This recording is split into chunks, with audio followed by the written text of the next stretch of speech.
Ya, a ver, tu consulta, Ana, es básicamente por algunas propiedades, ¿no? De los ácidos y bases. A ver, dice con respecto a los ácidos, por ejemplo, indicadores ácido-base, conducción de la corriente eléctrica, ion que libera, la duda de corrosividad, ok, astringente, bueno, hay algunos términos que no exactamente son los términos correctos, pero vamos a mencionar qué es lo más, este, lo que más resalta en cada una de estas sustancias, ¿ya? Entonces, por ejemplo, ¿a qué se refiere con que indicadores de ácido base? Creo que eso también fue tu duda, ¿no? Ya, ¿qué significa que sean indicadores de ácido base? En este caso, como aquí había colocado, creo sí, en esta diapositiva, no, creo que coloqué por aquí. Aquí. Decimos que son indicadores de ácido y base porque estos van a tener una coloración, ¿no? Dependiendo el método que se use, ¿no? O la forma en que uno quiere determinar. En este caso, por ejemplo, podemos identificar, ¿no? Esas sustancias que son ácidos o bases mediante el papel tornasol. Como dice acá, el papel tornasol de color azul, cuando está en una solución ácida, este va a cambiar a color rosado, ¿no? Y un papel tornasol rosado o rojo, cuando está en un medio básico, va a ser de color, va a cambiar a color azul, ¿no? Un momentito, chicos, ¿ya?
Ya. A ver, ahorita te respondo, Ana, ¿ya? Continuando con lo que estaba explicando. Entonces, a eso se refiere que nos van a indicar si la sustancia es ácida y base, ¿no? Por ejemplo, variando se dice virando, cuando es cambio se dice, el término más común es virar, ¿no? Virar significa cambiar. Entonces, normalmente las sustancias ácidas o básicas viran, ¿no? De color, dependiendo el método que se utilice, ¿no?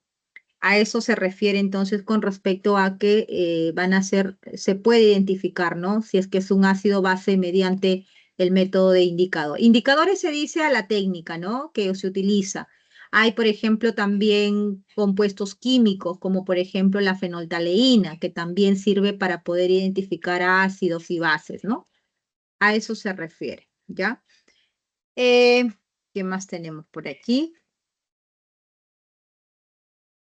¿Conducen la corriente eléctrica? Sí, ya que como son ácidos y van a tener carga positiva, así como las bases tienen carga negativa, entonces basta que tenga cargas para que estos puedan conducir, ¿no? Para que sean conductores de la electricidad, ¿ya? Ahora, corrosividad, a lo que justo mencionabas, ¿no? Corrosividad es que estos van a ser sustancias que van a dañar, por así decir, la superficie. Y eso ocurre con los dos, ya sean los ácidos o las bases, y sobre todo cuando están concentrados, ¿no? Si ustedes, por ejemplo, tienen un fierrito, vamos a suponer, y lo dejan sumergido en un limón así por meses, van a ver que efectivamente ese metal va a sufrir una reacción, ¿no? Entonces va a haber una corrosividad. ¿No? Generalmente a veces decimos que puede oxidarse lo corrosivo. Cuando decimos corrosividad es a una oxidación, ¿no? pero básicamente corrosividad se refiere justo a que el material sufre algún daño, ¿no? Y lo mismo, si nosotros colocamos, por ejemplo, un fierrito en una solución básica, también va a sufrir un daño, ¿no? Y como les digo, esto solo se aprecia cuando las concentraciones del ácido y la base son bastante elevados, ¿no? Son concentrados. Cuando es un ácido débil, así suave, no tiene mucha, no se ve mucho la corrosividad, ¿no? Pero si son muy fuertes, ahí sí, inclusive el cambio puede ser inmediato, ¿no? A eso se refiere con corrosividad, ¿ya? ¿Cómo estás, Damaris? Buenas tardes. Me avisas, Ana, si está bien. Sí, sigamos aquí. Ahora, el término astringente, creo que más se refiere como que son productos, generalmente las bases de limpieza, ¿no? Pero no te enfoques mucho en este término porque, pues, astringente tiene, en realidad, el término astringente es más utilizado en otro aspecto, ¿no? Más que todo, lo que sí podríamos ver una característica de la base, pues es medio, bueno, sabor no podría saber porque tendríamos que probar los jabones, los detergentes, ¿no? Entonces, no se sabe por así, no se puede definir exactamente pues como un sabor el astringente, ¿no? Más que todo lo que tienen que resaltar en las propiedades es, por ejemplo, la irritación, ¿no? Que estos pican sobre... Y eso ocurre tanto con ácidos y con bases, ¿no? No solamente con los ácidos, sino con las bases. En realidad, chicos, aquí no piensen que les van a preguntar, ¿no? Con respecto a esto de acá, ¿no? Lo que podrían preguntarte con respecto a este cuadro y que sí es importante es, por ejemplo, esto, ¿no? El pH de los ácidos y de las bases, ¿no? ¿Cuál es el antagonismo, por ejemplo, ¿no? Esto sí. Por ejemplo, esto que liberan los ácidos, ¿no? Esto sí es importante. Estos de acá, corrosivo, suavidad, irrita, pica, eso es un poco irrelevante en realidad, ¿no? Porque cada sustancia es diferente. Yo puedo decir que los ácidos causan irritación, sí, efectivamente irritan, sobre todo cuando tienen alta concentración. Las bases también pueden irritar, claro que sí, las bases también pueden irritar. Y como les digo, en alta concentración, ¿no?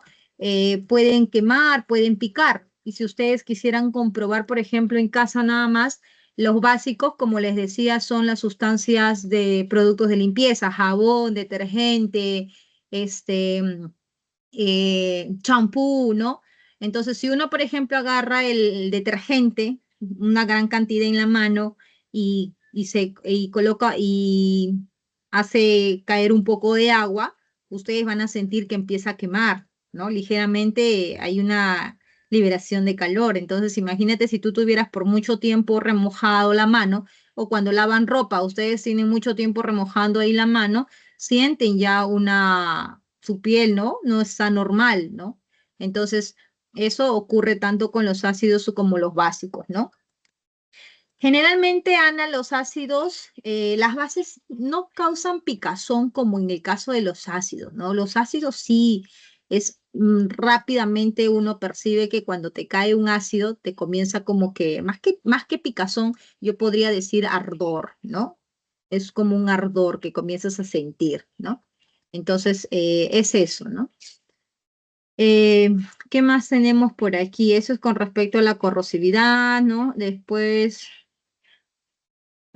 hacen en solución acuosa. Ah, eso de solución acuosa, ¿dónde está aquí? Aquí, ¿no? Todos estos, para que se pueda tener esta disociación de los iones hidrógeno y de los iones OH, efectivamente esos tienen que estar en un medio acuoso, ¿no? Que es la forma en que se van a liberar. Acuérdense que acuoso significa que está la presencia del agua, ¿no? Y cuando nosotros estudiamos los ácidos, las bases, las teorías que se han visto, eh, finalmente lo que se concluye es que todas estas disociaciones pues se realizan en medios acuosos, ¿no? Donde el agua es básicamente el responsable para poder tener estos iones, ¿no? A eso se refiere. Con respecto a este valor de 0 a 6,99, ¿no? es con respecto a esta escala de pH, ¿ya? La escala de pH, que significa pH potencial de hidrógeno, va de 0 a 14, ¿ya? De 0 a 6,99, casi próximo a 7, como pueden observar, vamos a encontrar las sustancias ácidas. Por eso te dice acá, si la sustancia se encuentra en un pH de 0 a 6,99, ¿no? Siendo más exacto, por así decir, entonces tú vas a decir que estás frente a una sustancia ácida. Pero si tú estás en un pH de 7,1 a 14, entonces tú dirás que estás frente a una sustancia básica. ¿Y qué pasa cuando la sustancia tiene un pH 7? La sustancia adquiere un pH neutro, o sea que no es ni ácido ni es base, ¿no? A eso se refiere Ana cuando analizamos estos valores. ¿Ok? Creo que, y lo último, creo que también aquí tenías dudas, si no, escríbeme en el chat.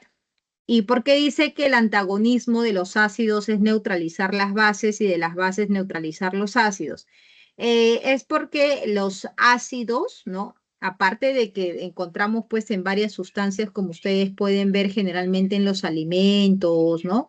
En las pilas y las bases en productos de limpieza y otros por allí. Es que generalmente para poder tratar un ácido, ¿no? Para contrarrestar, ¿no? Antagonismo es como que lo contrario, para contrarrestar la acidez de una sustancia, yo utilizo una base. Y viceversa, ¿no? Para contrarrestar la basicidad de una sustancia, yo utilizo un ácido. Ejemplo real, la gastritis. La gastritis es la acidez que se libera en el estómago, ¿verdad? Debido al jugo gástrico, que en este caso es el HCl. Entonces, cuando una persona tiene gastritis, ¿no? Cuando la persona tiene gastritis, entonces su estómago tiene producción de protones de hidrógeno debido al ácido clorhídrico y esto comienza a subir por las paredes y le causa ese ardor, ¿no? Esa irritación. Entonces, ¿cómo los médicos neutralizan esa acidez? Le recetan el famoso bismutol, ¿no? Le recetan la famosa milanta, los famosos antiácidos. Y si uno va a ver qué cosas son esos antiácidos, no es más que un hidróxido, que es una base. Entonces, para yo contrarrestar una acidez, debo de consumir una base, ¿no? ¿Qué es lo que van a hacer las bases? OH agarra un hidrógeno que causa la acidez y forma el H2O, que es una reacción de neutralización, ¿no? A eso se refiere con antagonismo, que es la neutralización de las bases, ¿no? En los ácidos, neutralización de ácidos con bases y neutralización de bases con ácidos. ¿Ok? No sé si tienen dudas, chicos, hagan sus preguntas en el chat. Ok, Ana.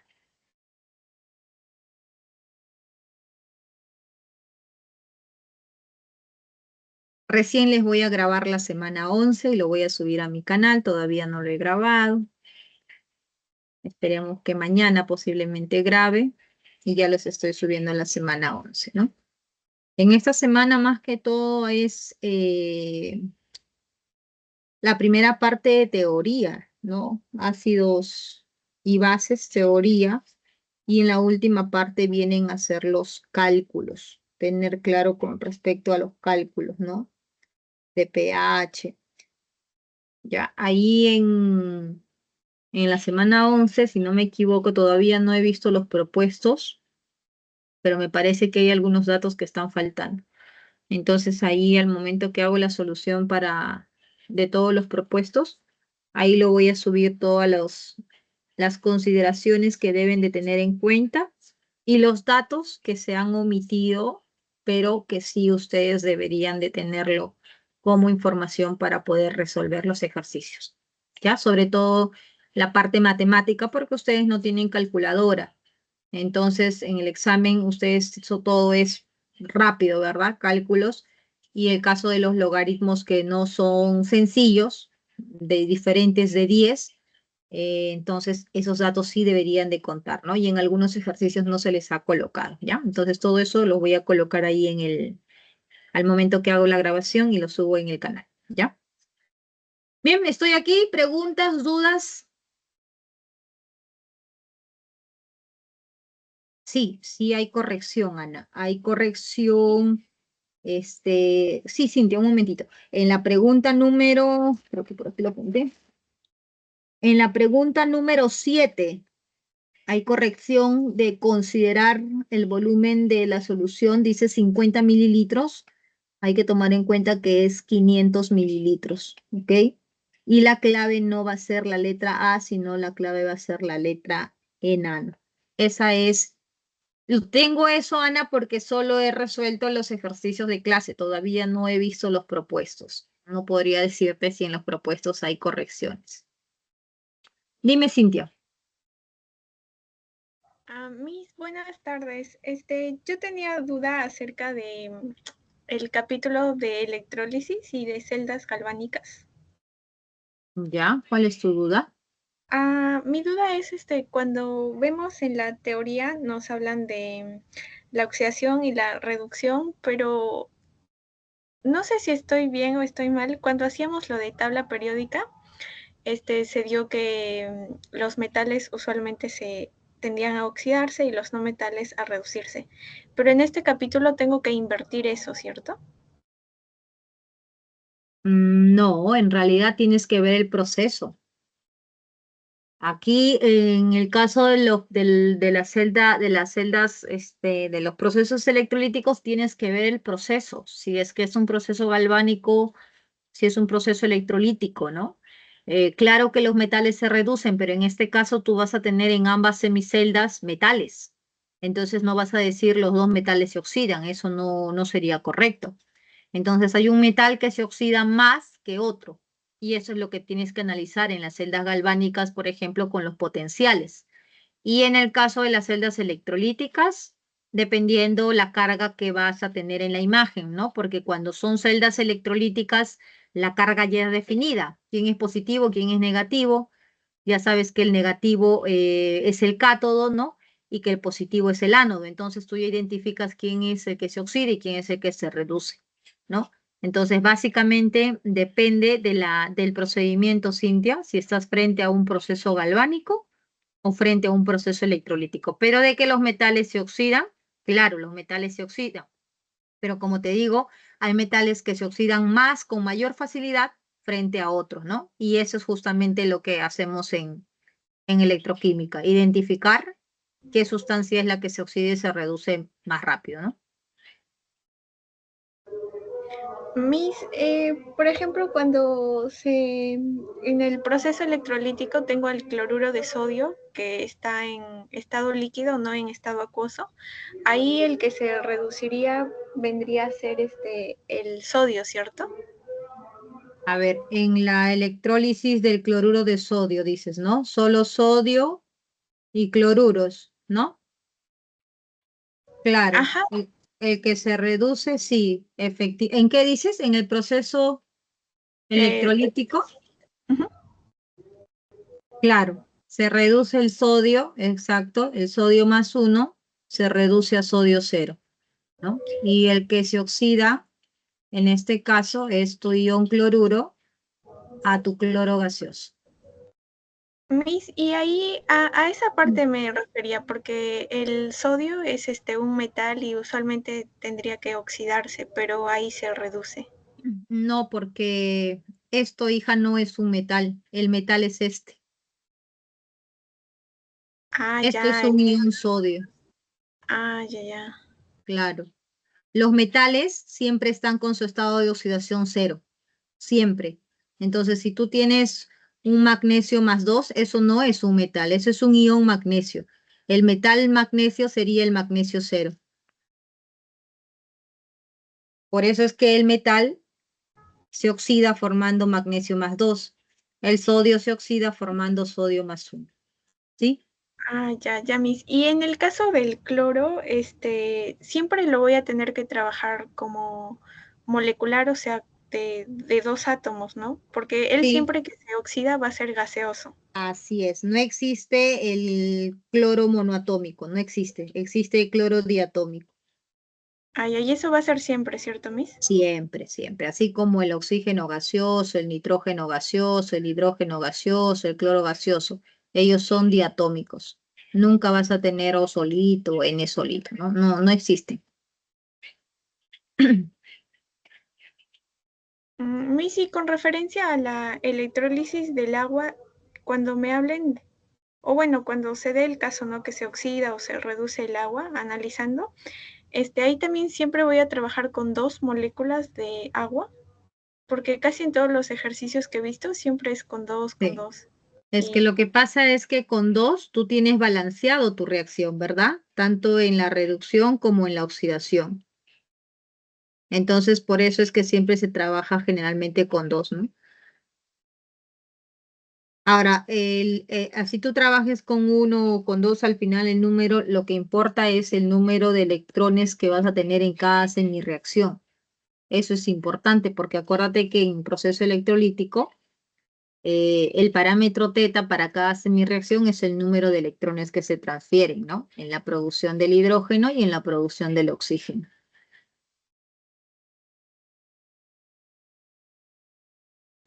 ¿Sí, ya. Cintia? Sí, sí, sí le entendí. Y en los procesos galvánicos, ahí sí todavía no he entendido muy bien. La parte en donde te dan el potencial de reducción, te dicen que uno es del cátodo y el otro es del... Claro, el que sea mayor se va para el cátodo y el que sea menor se va para el ánodo. Así es. Pero no entiendo por qué si ambos son de reducción, no tendrían que reducirse ambos, pero uno se va a oxidar. Claro. Lo que pasa es que, por ejemplo, ¿no? En el caso del, vamos a colocar aquí en el caso del, aquí Puente Salino.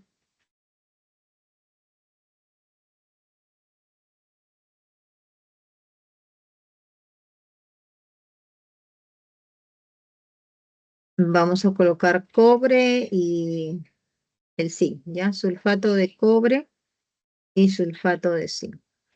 El potencial de reducción del cobre, de cobre más 2 a cobre, voy a colocar la semireacción. Y ahí si tienes los valores me ayudas, aunque creo que sí me acuerdo, pero vamos a ver. El cobre más sus 2 electrones pasa a cobre 0 y su potencial, si no me equivoco, es 0,34 positivo. Me corrige si estoy mal. Y aquí el potencial de reducción del zinc más 2, que gana 2 electrones, que pasa a zinc 0, su potencial es 0. No creo que es menos 0,76, ¿no? ¿Sí o no? Sí, Miss, está bien. Es Ya, menos. es listo. Entonces, en el caso, por ejemplo, de una celda galvánica, ¿no? Uno tiene que definir quién se reduce y quién se oxida, ¿no?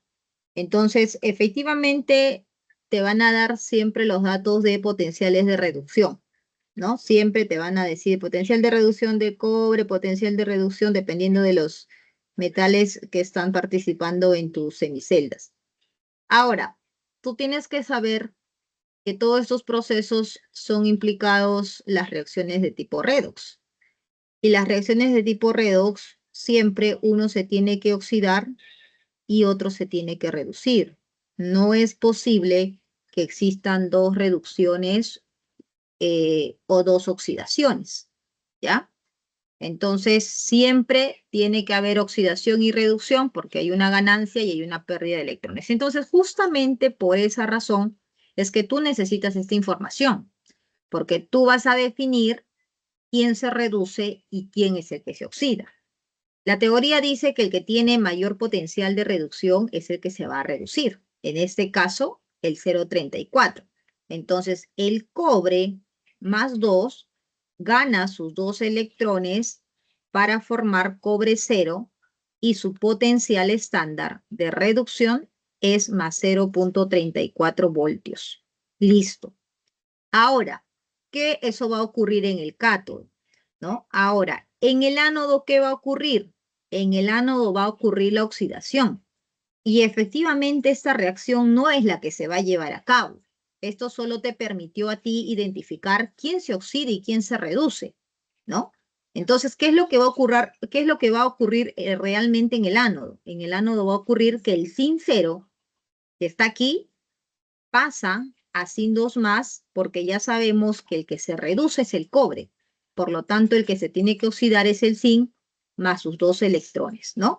Y si queremos hablar del potencial aquí y quieres mencionar potencial de oxidación, simplemente aquí el signo es cambiado, más 0,76 voltios. Ojo que es potencial de oxidación y esto es su potencial de reducción. Pero eso es lo que tú tienes que saber para decir quién se oxida, quién se reduce en el cátodo y en el ánodo. Cuando tú calculas el potencial de la celda, ¿no? El potencial estándar de la celda, la fórmula dice que es el potencial estándar de reducción, que es del cátodo, menos el potencial estándar de reducción del ánodo. Ojo que ambos son de reducción. Entonces, lo que tú tienes que tomar en cuenta aquí, mucho cuidado, es estos potenciales, ¿no? No te vayas a confundir que al invertir tu reacción, al identificar tu reacción, tú tengas que trabajar con este potencial de oxidación. Hay quienes trabajan con esto, pero en este caso, cuando uno trabaja con el potencial de oxidación y con el potencial de reducción, aquí el signo es más, ¿ya? Entonces, pero si yo voy a trabajar con esta fórmula que estoy colocando, ¿no?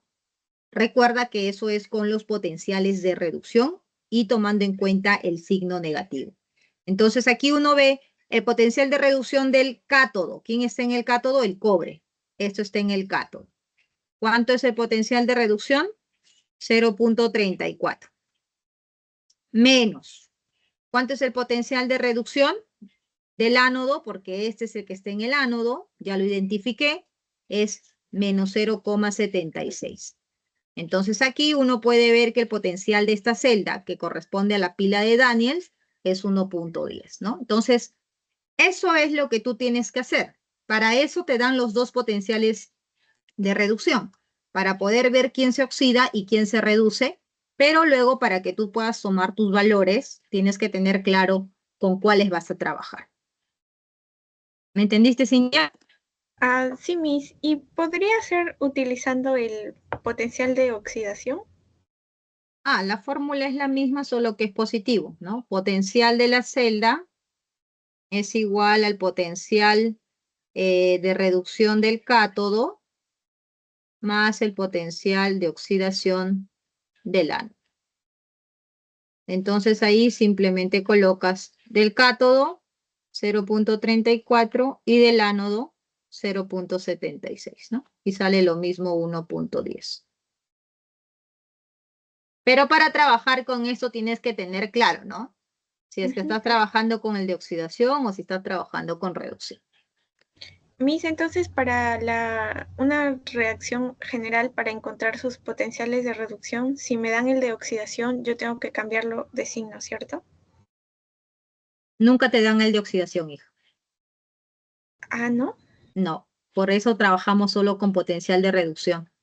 Es como que un estándar trabajar con el potencial de reducción. Ah, ya. Ya, Miss, gracias, sí entendí, gracias. Listo, sí. Miss, buenas tardes. Disculpe, en las 7 hay una corrección de clases, por si acaso. Sí, Melody. Pero me dijo Ana que ya estaba en el boletín. En el material que yo tenía estaba con 50 mililitros, pero me indicaron que es con 500 mililitros. Y creo que eso sí lo tienen ustedes, ¿no? Sí. Ya, eso es Entonces 500, ¿no? ¿O es 50? 500. No, no es 500, Ok. no es 50. Eso es lo único. Y en la clave sale la E, ¿no? No es la A como dice ahí. La clave es enano. Ya está bien, profesora, gracias. Ok. A ver, Mis, chicos. eh, Hola, hola. mis buenas tardes. Respecto a esa gráfica que acaba de ser de la celda galvánica, este, donde está el ánodo, ¿ese es donde gana electrones o pierde electrones? No, ¿O es reducción? en el ánodo pierde electrones. Ah, en el ánodo pierde electrones y en el cátodo gana. Así es, aquí gana electrones.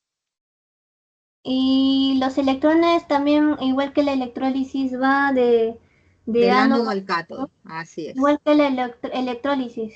La misma secuencia, sí. Ay, ya, gracias, Miss. Listo, Y Araceli. en las reacciones químicas también sucede lo mismo con la reducción que pierde electrones. Claro, claro, eso se Siempre es establece así. siempre, siempre. No, no, imagínate si fuera, chicos, en reacciones químicas en el ánodo se pierde y en electrólisis en el ánodo se gana. No, pues imagínate, sería una confusión total. Siempre lo que se estudia en la semana 1 rige para la semana 15, ¿no? Por así decirlo. Está ¿Ya? bien, Miss, gracias. Ok. Miss, una última duda. El 1, 10 que marca ahí la celda es la energía, ¿no? Que produce el proceso Exacto, galvánico. es el potencial que produce el paso de transferencia de electrones, ¿no? Exactamente, el Y voltaje que se genera. ese es el potencial estándar de la celda y también le puedo decir la fuerza electromotriz o son cosas diferentes. Es FEN, potencial estándar, es todo lo mismo. Ah, ya, se refiere a lo mismo entonces, ¿no? Así es, ajá, Ah, es ya, lo Miss, mismo, gracias. ¿ya?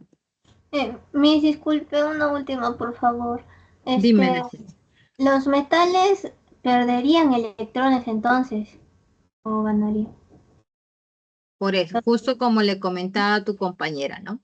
No confundan que un ion de un metal, ¿no? No piensen que es un metal que va a perder electrones, ¿no? Porque en este caso el metal no está perdiendo electrones, el ion sodio no está perdiendo electrones. ¿Por qué? Porque no es un metal. Ustedes no se compliquen pensando o generalizando diciendo que el metal pierde siempre. No. Ustedes tienen que primero identificar, ¿no? Porque en el caso de electrólisis y en el caso de celdas galvánicas, todos van a ser metales. Por lo general, los electrodos que se trabajan son electrodos metálicos, ¿no? Tienes electrodo de cobre, tienes electrodo de zinc, tienes electrodos este, de níquel, ¿no? Etcétera, etcétera. Entonces, todos son metales. Entonces, si ustedes piensan, metal se oxida, entonces vas a tener confusión porque tú vas a decir, uy, este es metal, este también, entonces ahora ya me compliqué, ¿no? Ustedes concéntrense en la teoría de cada tema, ¿no? Como les dije acá, en las galvánicas, concéntrate en el que se reduce, el que tiene mayor potencial. Entonces, tú observas el elemento, quién tiene mayor potencial y es el que se va a reducir, ¿no? Y va a ser un metal, como te digo, en el caso de los procesos electrolíticos, Araceli, trabajamos con metales, ¿no? Uno que otro trabaja con electrodos inertes, ¿no? Como el electrodo de carbón, el electrodo de platino, ¿no? Pero por lo general tenemos celdas donde los electrodos son metálicos, ¿no? Entonces hay que concentrarnos bien en la teoría, ¿no? Ahora, si es una celda electrolítica, ¿qué tendría que hacer en una celda electrolítica? En una celda electrolítica yo tendría que ver, ¿no? La carga de la celda, ¿no? Porque en las celdas electrolíticas uno ya define cuál es la carga. Entonces me van a decir a mí en las electrolíticas, mira, esto es positivo y esto es negativo. Entonces automáticamente cuando tú tienes esta imagen, tú ya sabes que esto es el cátodo.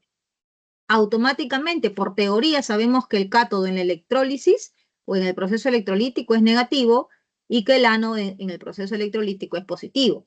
Y por ende, ya sabes que en el cátodo hay reducción, donde se gana electrones, y en el ánodo hay oxidación, donde se pierde electrones, ¿no? Entonces, independiente de lo que tenga aquí, si es metal, no metal, de repente es el oxígeno que va a ser el que reacciona, el nitrógeno que se va a formar, qué sé yo, lo que tú tienes que tener claro son estos de aquí, ¿no? Que en el caso de los electrolíticos, tú sabes, tienes que saber identificar quién es ánodo, quién es cátodo, y en el caso de los galvánicos, lo mismo, pero con tus potenciales de reducción. Eso es lo que ustedes tienen que concentrarse en saber. No se estén confundiendo que, es un metal, entonces veo quién es el metal. Porque como les digo, tienes cobre, tienes sodio y los dos son metales, ¿no? ¿Me entendiste, Araceli? Así mismo, muchas gracias, sí lo entendí. Ok. Ya, voy a a ver, tengo aquí en el chat preguntas, ¿no? Ya, un momentito. Ya ahorita voy a responder las preguntas. Si tienen más preguntas, coloquen ahí nomás en el chat que voy a seguir la secuencia, ¿ya? Un momentito.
Ya, a ver, Damaris. El ejercicio 3, los puntos 1 y 4.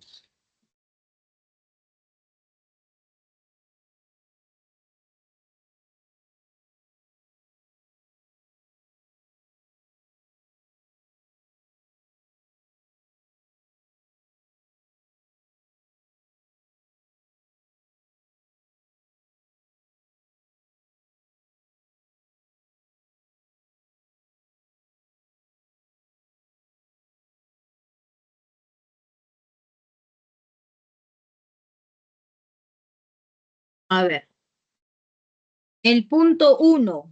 Me imagino que te preguntas a qué se refiere con los heteroátomos, ¿no? Y en el punto 4, ¿por qué los oxígenos se comportan como base de Lewis? Ya. A ver.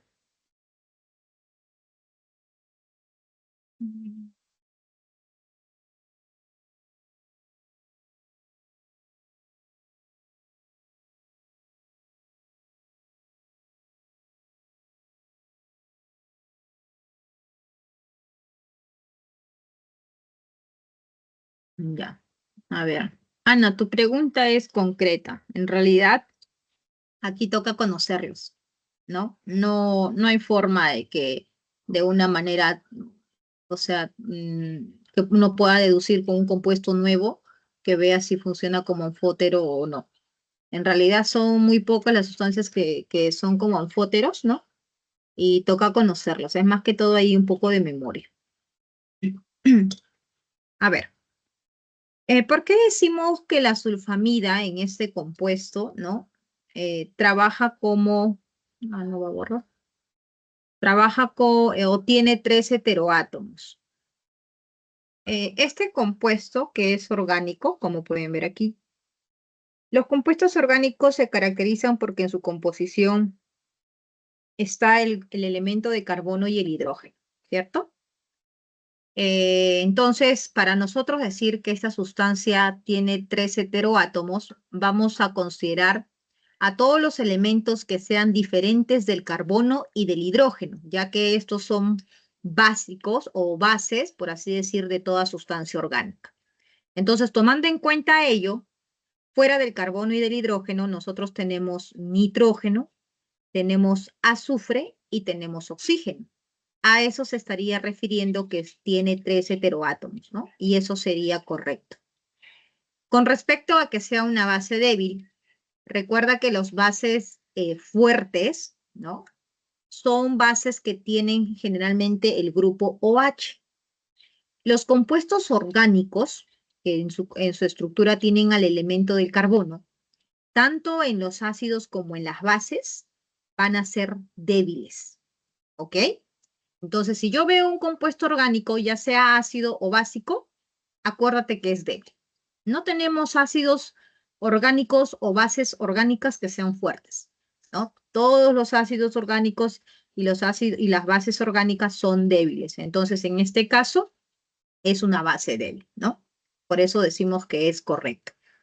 Ahora, teoría de Lewis. Para poder responder la número 4, tienes que tener claro las teorías, ¿no? Y la teoría de Lewis nos dice que una sustancia que dona electrones, ¿no? Que tiene electrones para poder donar, se comporta como una base. Y en este caso, como ves aquí que he resaltado el oxígeno con sus pares de electrones, porque tú sabes que el oxígeno tiene 6. Aquí están los 2 puntitos que están reaccionando con el azufre y estaría faltando un par aquí, que son los 6, al igual que este oxígeno enlazado con el nitrógeno, con el carbono, y estaría faltando sus pares de electrones. Entonces vemos que el átomo de oxígeno es un elemento dador de electrones, un elemento que tiene para dar electrones.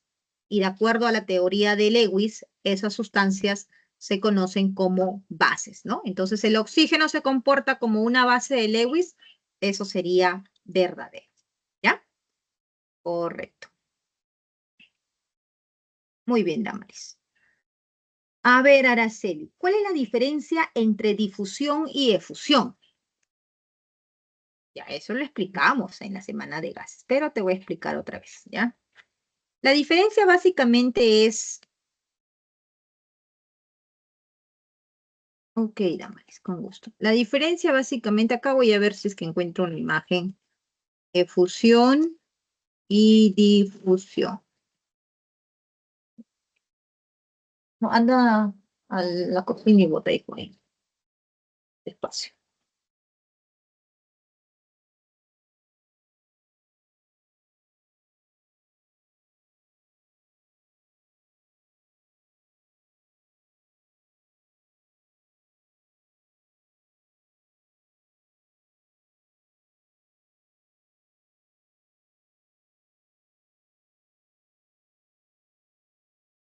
Yo creo que da para explicar con esto de aquí.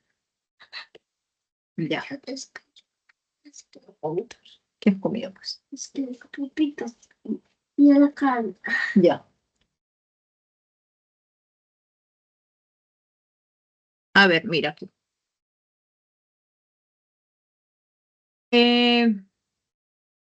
Acá no. Antes de la difusión, después de la difusión, ya. Mira, aquí como podemos ver, sí se ve la pantalla de las gráficas, ¿no? Que dice antes y después de la difusión, ¿no? Aquí, como podemos observar en la gráfica, ¿no? Tenemos los de color azulito, un tipo de gas, ¿no? Puede ser un gas de tipo A. Y por aquí tenemos uno de tipo B. Cuando estos gases, vamos a suponer que en un inicio fueron liberados en este sistema, en esta habitación, ¿no? En este sistema que estamos viendo, lo primero que van a hacer es difundirse. Difundirse quiere decir que van a ocupar todo el espacio disponible. El gas de color azul va a empezar a desplazarse, ¿no? Hasta ocupar todo el volumen de este sistema. Como pueden ver aquí, ya el gas de color azul ha ocupado todo ese volumen. Y el gas rojo igual, va a buscar, ¿no? Expandirse, o bueno, en este caso no hablemos de expansión, ya que estamos hablando del mismo volumen, sino una difusión. Se va a difundir en todo ese espacio, en todo ese sistema que tiene. Entonces, eso se llama difusión. Cuando los gases se distribuyen en todo el ambiente que tienen disponible, ¿ya? Eso es difusión. Ahora, una vez que los gases se han difundido, vamos a suponer que esto es una habitación y que tiene una ventana, ¿no? Es una ventana. Entonces, una vez que un gas se distribuye, comienza y realiza la difusión, comienza la efusión. ¿Qué es la efusión? La efusión es el proceso en el que el gas comienza a escapar, a salir de los orificios, de las pequeñas rendijas que puede haber, ¿no? Entonces, si por ejemplo estoy considerando que esto es una ventana de una habitación, entonces el gas lo primero que hace es difundirse y cuando ya se ha difundido, busca todos los huequitos disponibles por el mínimo espacio y comienza a salir, como puedes ver en esta imagen, ¿no?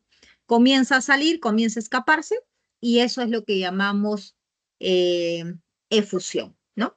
Entonces, por ejemplo, cuando tenemos en la cocina, vamos a suponer que nos hemos equivocado y en vez de cerrar la perilla de la cocina lo dejamos abierto. Entonces, lo primero que va a hacer ese gas es ocupar todo el ambiente disponible de la cocina. Se va a difundir. Y cuando ya el gas esté difundido en todo el ambiente de la cocina, nosotros recién vamos a sentir el olor cuando comienza la efusión, porque ese gas va a comenzar a salir por debajo de la puerta o va a comenzar a llegar hacia el lugar donde tú estás porque va a comenzar a escapar del ambiente donde se encuentra. Entonces, ocurre primero una difusión y cuando ya los gases tienden a salir, tienden a escapar por un orificio, eso se llama efusión. ¿Correcto? ¿Me entendiste, Araceli, no? Sí, sí, gracias. Ok, listo. A ver, la otra pregunta que es. Ujú.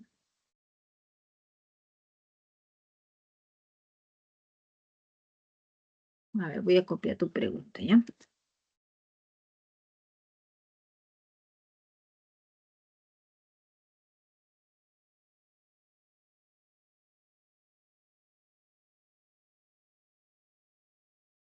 Mis disculpas respecto a la pregunta de mi compañera, Damaris, la pregunta 3, entonces cuando hay un compuesto orgánico como el carbono, los ácidos y bases orgánicos son débiles, ¿no? Así es. Así es. Los ácidos y Ah, las bases orgánicas son débiles. tan solo presentarse el carbono, esos ácidos y bases ya son débiles. Tan solo presentarse el carbono. Sí, sí, sí, exactamente. Ay, Aunque, no. A ver, en el caso, por ejemplo, del ácido carbónico, no, el ácido, a ver, HCO3. A ver, déjame ver el ácido carbónico, porque el ácido carbónico creo que también es débil. A ver, un ratito. Y el ácido carbónico tiene carbono. Sí, también el ácido carbónico es débil. Entonces, la primera es la oxidado citronio y carbonato. Podríamos generalizar que sí, Araceli, porque, a ver, recordando ácido nítrico, fosfórico, sulfúrico, son fuertes, clorhídrico, y el único que tenemos es ácido carbónico, que estaba en duda, que sí es débil, el acético también es débil. Sí, podríamos generalizar que sí, podríamos decir que sí, basta con que tengan los carbonos para decir que son sustancias eh, débiles. está bien, mis gracias. Ah, Iván. No, ya ven.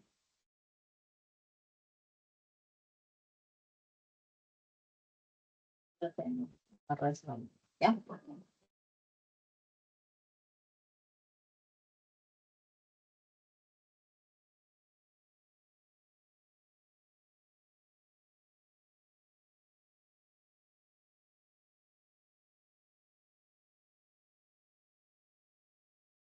A ver, Araceli, aquí tu pregunta era, ¿qué dice acá? Las propiedades de las sustancias están asociadas a la naturaleza polar o apolar, iónico, covalente.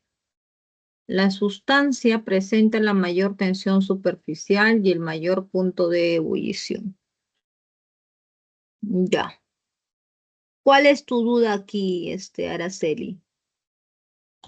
Respecto a la tensión superficial, porque solo sé que cuando tiene alta fuerza intermolecular, hay alta tensión superficial, ¿no? Y hay tres tipos de fuerzas intermoleculares, ¿no?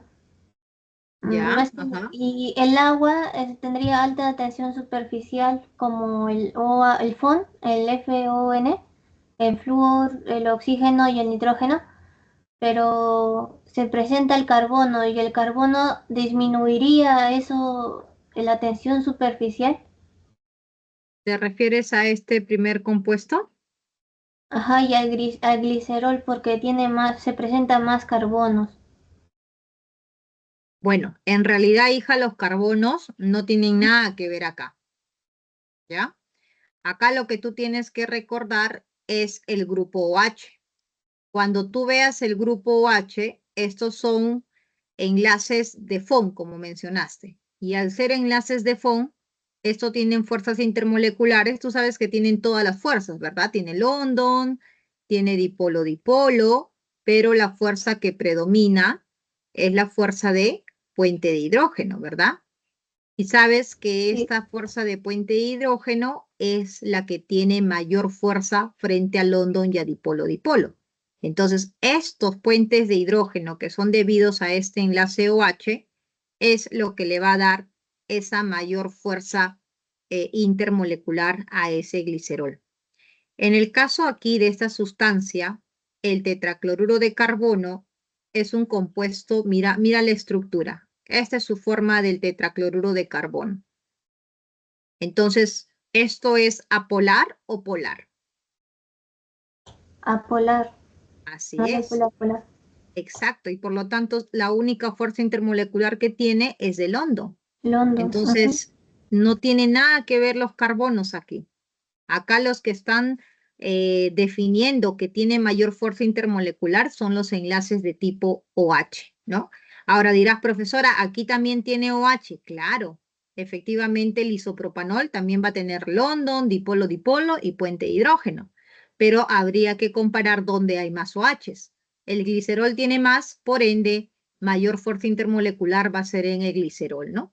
Y por lo tanto, al tener mayor fuerza intermolecular, pues va a tener mayor tensión superficial y mayor punto de ebullición, ya que la fuerza intermolecular es directa con la tensión superficial, directa con el punto de ebullición, directo con la viscosidad, ¿cierto?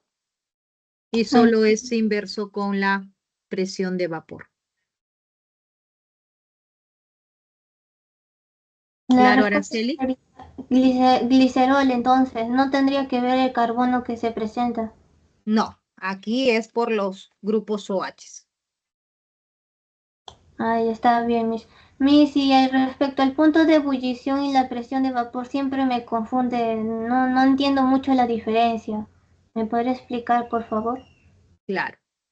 El punto de ebullición de una sustancia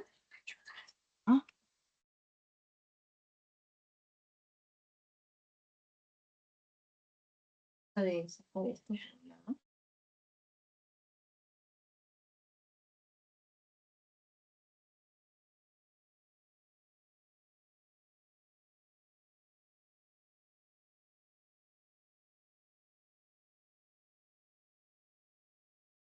Y respecto al carbono, no influiría en ninguna propiedad del agua, ¿cierto? Como, por ejemplo, No, de viscosidad, punto de ebullición, no. El carbono no tiene nada que ver. Acá tú analizas la estructura, si es polar a polar, ¿no? ay, Y los enlaces de OH que te van a definir, pues, la polaridad de los grupos FON, ¿no? entonces no valdría tampoco, o sea, las cadenas de carbono, ¿no? No. Cuando tú tienes estructuras, por ejemplo, cuando tú vas a evaluar las cadenas de carbono, cuando Ajá. tienes componentes que son solo apolares, ¿no? Por ejemplo, carbono, carbono. Y de repente acá carbono, carbono, carbono, carbono, carbono, carbono. Entonces tú dices, en este caso, si por ejemplo uno quiere, generalmente se analiza en el caso de las solubilidades. Entonces los carbonos, a medida que se aumentan los elementos del carbono, la estructura va a hacerse más pesada, más grande. Y al hacerse más pesada, estas sustancias lo que pierden es la propiedad de ser solubles, ¿no? Entonces, Ahí tenemos una relación que indica mientras mayor sea la masa molar, tienen menos solubilidad, ¿no? Eso es lo que nosotros comparamos cuando tenemos compuestos que son apolares, ¿no? Que son entre básicamente puro carbono, carbonos, carbonos. Sí, Miss, gracias. Ya. ¿Cuál era tu pregunta? Se me fue. Respecto al punto de ebullición y presión de Ya. vapor. Ujú. Mira. Vamos a suponer que aquí tenemos agua. Agua, esto es la presión atmosférica. Normalmente 1 atmósfera, ¿no? Sobre el nivel del mar. El punto de ebullición se llama cuando se dice punto de ebullición a la temperatura en la cual las moléculas, ¿no? Que estamos viendo aquí, van a generar una presión de vapor aquí igual o mayor que una atmósfera. Entonces, cuando eso ocurre, cuando tenemos acá las moléculas de agua en forma de vapor, ¿ok? En forma de vapor, entonces, cuando se lleve a cabo esto, ¿no? Y en el caso del agua, ¿cuándo va a ocurrir eso? Cuando la temperatura es 100 grados Celsius. Cuando llega a 100, las moléculas de agua comienzan a salir alocadamente. Salen, salen, salen, y ese momento es donde esa presión vence a la presión atmosférica y por eso ustedes ven las burbujitas de agua, ¿no? Hirviendo, ¿no? Están escapándose en forma de vapor. Cuando yo tengo una sustancia, por ejemplo, esto es 100, porque estoy hablando de una sustancia que tiene como fuerza intermolecular predominante puente de hidrógeno. Ahora, pensemos, por ejemplo, en un compuesto apolar, un solvente apolar. Pensemos, por ejemplo, pensemos en el metanol, en un alcohol, ¿no? También tiene el grupo H, ¿no? Va a tener London, dipolo-dipolo, pero también tiene puente de hidrógeno.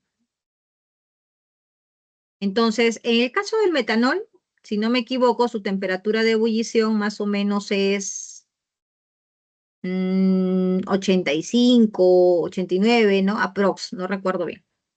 Entonces, cuando llega a esa temperatura, ¿qué va a pasar? El metanol comienza a salir como loco en el estado de vapor.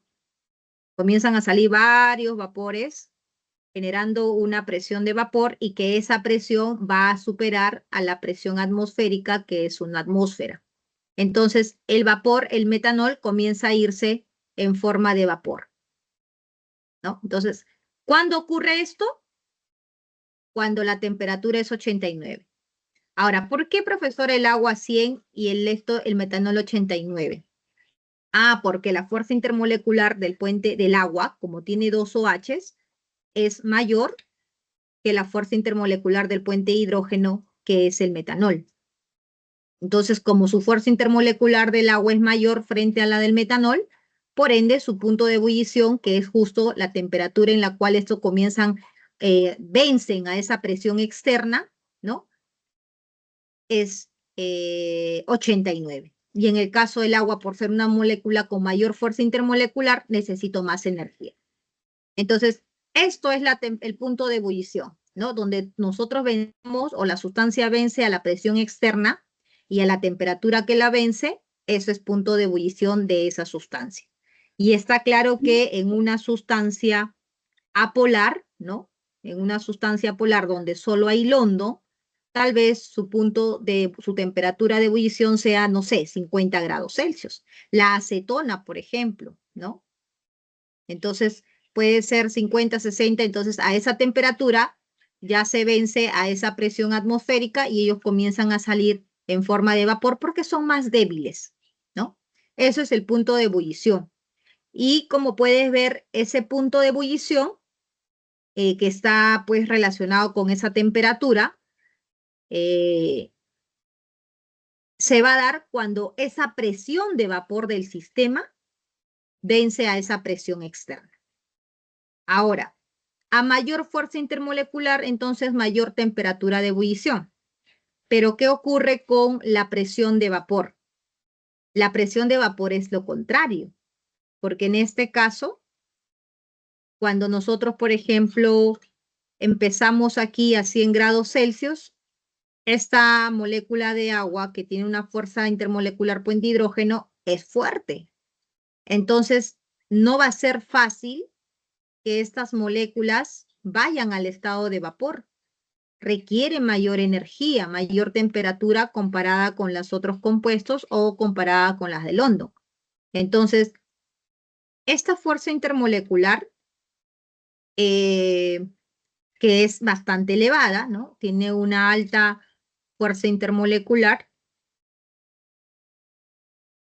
va a generar las moléculas de agua aquí, pero al ser estas fuerzas intermoleculares fuertes, la cantidad de moléculas de agua que van a salir en forma de vapor van a ser poquitas, ¿no? Van a ser poquitas moléculas en forma de vapor. Y al ser poquitas moléculas, porque es fuerte, así nomás no se deja ir al estado de vapor, entonces, ¿qué va a pasar con tu presión de vapor? Entonces, cuando tengo una alta fuerza intermolecular en la sustancia, mi presión de vapor, que es la presión que tú tienes aquí de los gases, de los vapores, eso es lo que llamas presión de vapor. Entonces va a ser bajita. Pero cuando tú tienes una sustancia polar, estas sustancias son débiles. Entonces, con una bajita energía, como puedes ver, estos comienzan a salir, salen un montón. Y al tener una gran cantidad de moléculas en forma de vapor, entonces la presión de vapor es alta cuando la fuerza intermolecular es baja. Así es como se relaciona, Araceli, el punto de ebullición y la presión de vapor. No sé si me has comprendido. Se podría decir que el punto de ebullición es como usted dice, que vence a la presión atmosférica y la presión de vapor sería lo contrario al punto de ebullición. La presión de vapor, su nombre lo dice, es la presión que está generándote tus moléculas en forma de vapor. Cuando la presión de vapor vence a la presión atmosférica, esa temperatura es temperatura de ebullición. No trates de relacionar temperatura de ebullición con presión de vapor. Tú concéntrate en entender qué es la temperatura de ebullición. La temperatura de ebullición o punto de ebullición, ¿no? Se da en el momento donde o se dice a la temperatura en la cual la presión de vapor vence a la presión externa, a la presión atmosférica. Listo, eso es tu definición de punto de ebullición. ¿Y qué es tu presión de vapor? Mi presión de vapor es simplemente la presión generada por todas las moléculas que están en este sistema en estado de vapor. Listo. Ahora, lo que sí tienes que entender, cómo es que es la presión de vapor cuando yo tengo fuerzas intermoleculares altas. No van a salir muchas, entonces mi presión de vapor va a ser baja. Pero cuando mis fuerzas intermoleculares son débiles, mi presión de vapor va a ser alta porque las moléculas salen disparadas, sin ningún problema. No te compliques pensando, a ver, punto de ebullición, temperatura de ebullición. No, con presión atmosférica, no te compliques. Entiende bien qué cosa es presión de vapor, que simple es la presión de las moléculas en el estado de vapor, y entiende qué cosa es el punto de ebullición, ¿no? ¿Qué ocurre en ese punto de ebullición? Eso es todo lo que tú necesitas entender. No te compliques más enlazando el uno con el otro, que en realidad no tenemos una relación exacta para decir punto de ebullición con presión de vapor, no. ¿Ya? Nos sirve para poder entender, sí, ¿no? El punto es la temperatura donde mi presión de vapor supera a esa presión externa. ¿Y Araceli? Sí, ahora sí todo claro, muchas gracias. Ok, muy bien. Una duda, ahí cuando hablamos del punto de ebullición, necesariamente tiene que haber un cambio de fase, ¿no? Claro, el cambio de fase de líquido a vapor, ¿no? ¿Y eso Exacto. se va a dar siempre? ¿Cómo así? O sea que siempre que me pidan que yo analice punto de ebullición, todo lo que voy a analizar, todas las sustancias, siempre tiene que ocurrir en ellas un cambio de fase. Claro, o sea, tu punto de ebullición es el punto en el que tu sustancia, como les digo, vence a la presión atmosférica y para que venza la presión atmosférica, tu líquido tiene que transformarse en vapor. Si no, no tienes presión de vapor, ¿no? Ah, ya, Miss. Sí, sí comprendí. Ah, Gracias. es.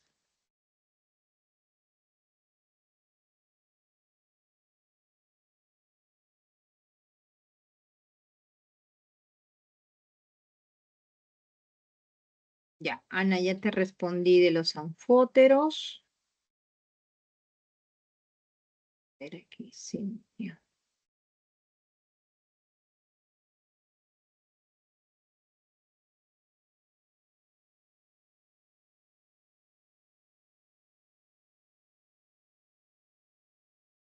Ya, a ver, has colocado dos imágenes, Cintia. Voy a proyectarlas para que me expliques cuáles son las dudas ahí, ¿ya?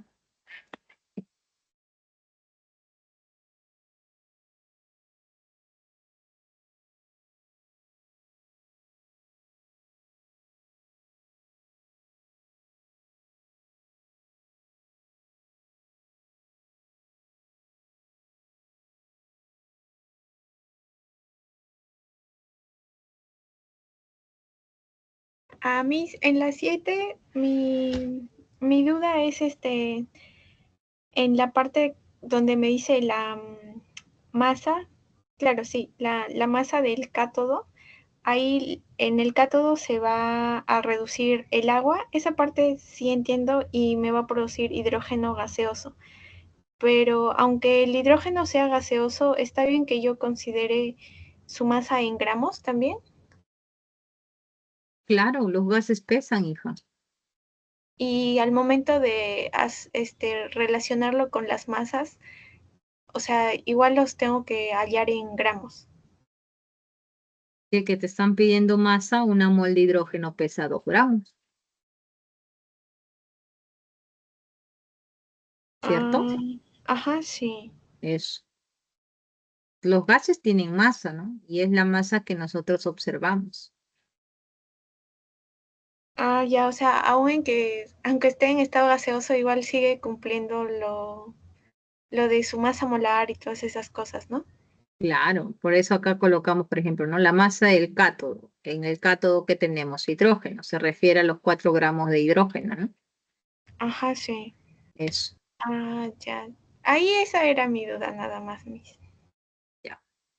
Aquí, Ah, ahí mi duda es cuando hallo el número de moles iniciales y hallo también el número de moles que se van a depositar del níquel, el, a pesar que le resto, igual tengo que seguir considerando el mismo volumen, porque yo pensaba que como ya cierta cantidad de níquel ya se va a depositar en la superficie, que ahí me dice, entonces ahí también tendría que disminuir el volumen.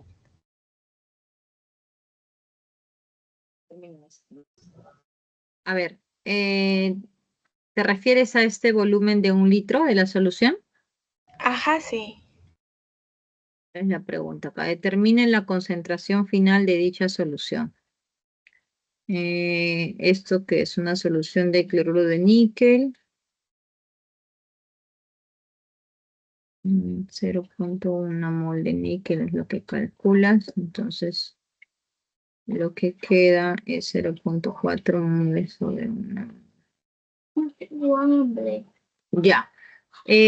Claro, aquí lo que nosotros estamos tomando lo que estamos tomando en consideración, ¿no? Aquí hay una deposición, ¿no? Hay una cantidad de níquel que se está depositando, que en este caso es 0.3 moles, ¿no? De lo que se ha logrado el niquelado, vamos a circular, sí, mantuvo constante, sí. Entonces, el volumen sí, porque todo eso, acuérdate que está dentro de una solución, de una celda, ¿no? y esa celda presenta que un volumen de 1 litro. Entonces, aquí la cantidad de lo que se deposite en el cátodo, ¿no? Va a ser en base al número de moles del soluto o del componente que se está depositando en este caso, ¿no? Acuérdate que una cosa es el volumen de la solución y otra cosa es la concentración del soluto, ¿no? Y en este caso el que tendríamos que considerar, ¿no? Serían esos moles de níquel que va a variar, pero el volumen de la solución sigue siendo el mismo sistema, por eso es que se toma en cuenta 1 litro. Entonces el volumen ahí final no es que considera soluto más solvente, así. Es que acá tú no tienes datos, esto es un tema de electrólisis, ¿verdad? Entonces tú no tienes datos del solvente, entonces prácticamente tú asumes aquí que el soluto y el solvente, ¿o no? Va a seguir manteniéndose siempre el volumen final de solución de 1 litro, ¿no? Porque si nosotros nos ponemos a pensar, a ver qué pasa con el agua, se evapora, disminuye, complicamos el problema, porque no tenemos nada de esa información. Aquí básicamente es con la cantidad de níquel que se está depositando, ¿no? Ya mis, entonces en el proceso de electrólisis, si no me dan más datos acerca de cómo es que está compuesto ese volumen, yo lo considero constante durante todo el proceso. Porque todo el proceso se da de manera constante en ese sistema, pues. En los procesos electrolíticos tú no cambias nada. Tú no aumentas agua, no quitas agua, ¿no? No pasa nada. Acá lo único que varía es con respecto a tus elementos metálicos que se depositan, ¿no? En este caso. Ya, Miss. Esa era nada más mi duda. Gracias, Miss. Ya.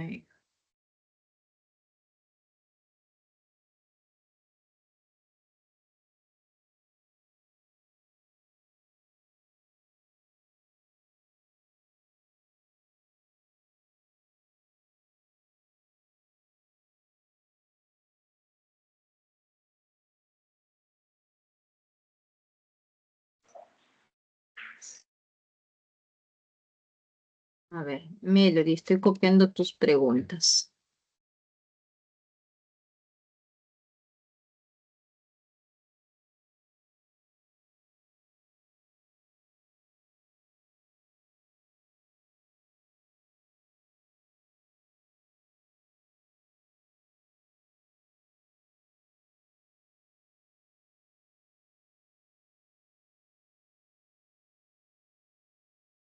Ya, a ver. ¿Cuál es tu duda?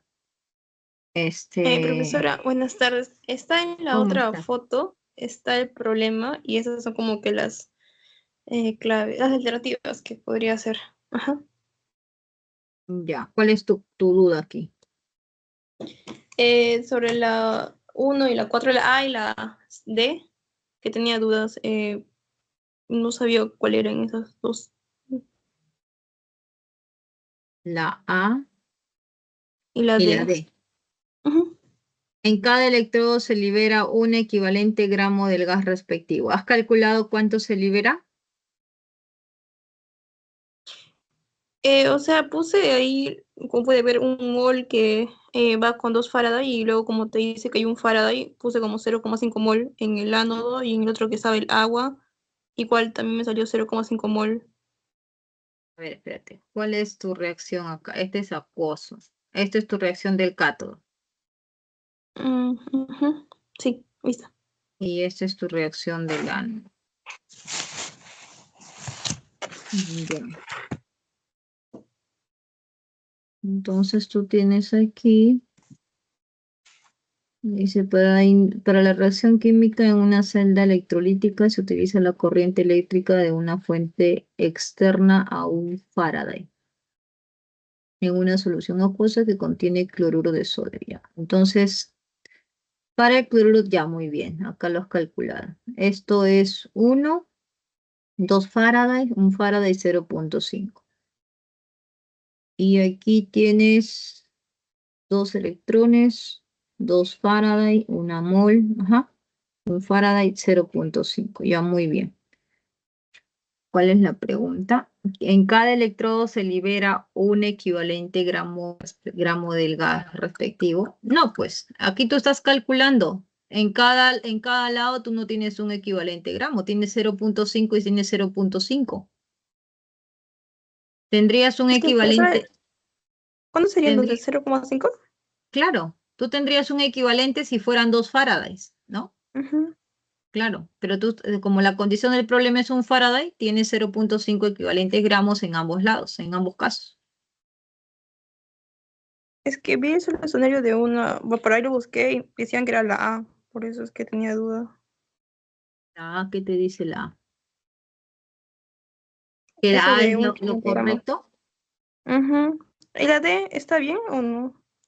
Dice la presión parcial a condiciones normales del gas formado en el cátodo es 760.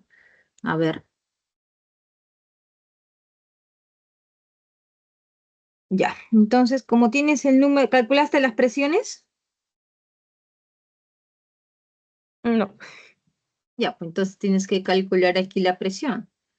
Como tienes aquí el número de mol, que te dice acá, solución acuosa, eh, la presión, tienes, no, es un Faraday. ¿Cuál es la Pero esa pregunta? parte que dice presión parcial, Ujú. igual lo tomo así como Ya. 22,4 o si esa pavo Ah, en el ya. ratón o No, como, no, no. eso me Acá está la confunde. clave, pues. Condiciones normales ya 22.4. Entonces acá va a ser la presión, el volumen, la presión va a ser una atmósfera, ¿no? A condiciones normales, la presión total. Y como tienes el número de moles de cada uno, ya puedes calcular la presión parcial, ¿no? ¿Qué te dice acá? La presión parcial a condiciones normales del gas formado en el cátodo. El gas formado en el cátodo es el hidrógeno. ¿Y tienes cuánto? 0.5 mol. Tienes Ujú. 0.5 mol, el total es 1, es la mitad. 0.5 entre 1, 0.5 multiplicado por 1, ¿cuánto sale eso? 760 por... Bueno, ya es falso, ¿no? Porque ahí te dice que es 0.5 y la presión parcial sería 380, pues. Entonces no es ni la A ni la D. La respuesta, las dos son falsas. No, la primera es, en cada electrodo se libera un equivalente gramo, en cada electrodo se libera un equivalente gramo del gas respectivo. La primera, así tal cual con la condición, es falsa, la D también es falso. La presión parcial a condiciones normales del gas formado en el cátodo es Ah, ya. 700. Los dos son Entonces la falsos. C o ¿cuál sería? En el ánodo ocurre la oxidación y se forma el hidrógeno gaseoso. En el ánodo No, ocurre la formación del cloro gaseoso. A es la condiciones C. normales, la mezcla gaseosa ocupa un volumen de Mm, 11.2 litros. Pero, Claro, exacto, es la C. ah, pero no sería, o sea, ¿sería el Porque volumen de cada uno y se suma o no? a condiciones normales, la mezcla gaseosa ocupa un volumen de 11, la mezcla ocupa un volumen de 11.2 litros. A condiciones normales, el volumen es de 22.4 litros, ¿cierto? Ujú. Y ya pues tenemos un sistema donde tenemos 0.5 mol, entonces eso está en 22, en la mitad, 11.2 litros, están ambos sistemas, Sí, ¿no? A condiciones normales, la mezcla gaseosa ocupa un volumen de 11.2 litros. es que había un ejercicio muy parecido a este, creo que era, que una vez le envié y que me dijo que tenía Ujú. que calcular el volumen de cada uno y luego lo sumaba. Y era como que el volumen total, algo así. Sí, eso es lo que estoy viendo ahorita. A ver, el volumen aquí del volumen del, pero es que esto es el volumen del, sí, no, dice la mezcla gaseosa ocupa un volumen de 11.2 litros. El volumen del cloro va a ser 11.2 y el volumen del hidrógeno va a ser 11.2.